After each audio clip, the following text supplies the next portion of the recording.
నువ్వు దీవించబడటం, ఆశీర్వదించబడటం, నువ్వు గొప్పవాడివి కావటం దేవుని చిత్తం బిడ్డ.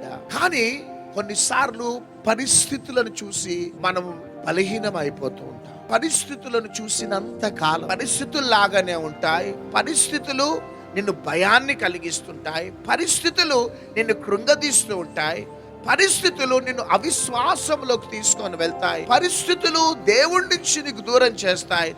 నీ పరిస్థితులు నిన్ను ప్రార్థన నుంచి నిన్ను దూరం చేసేస్తాయి. కారణం ఒకటే ఒక కారణం. ఏలియా తన భోజనం గురించి ఆలోచించలే. ఒకవేళ నీరు ఎండిపోతే నేను ఏ నీళ్లు తాగాలని ఆలోచించలే. పరిస్థితులను చూడలే. హల్లెలూయా, ప్రభువును చూసినాడు. మనం ప్రార్థన చేస్తూ పరిస్థితులను చూసినంత కాలం మన జీవితంలో జరగవలసిన కార్యాలు జరగవు. కానీ ప్రార్థన చేస్తూ మనం ప్రభువును చూడాలి. ప్రార్థన చేస్తూ మనం ప్రభువును చూస్తే పరిస్థితులు ఏ విధంగా మారాలో ఆ విధంగా మారిపోతాయి.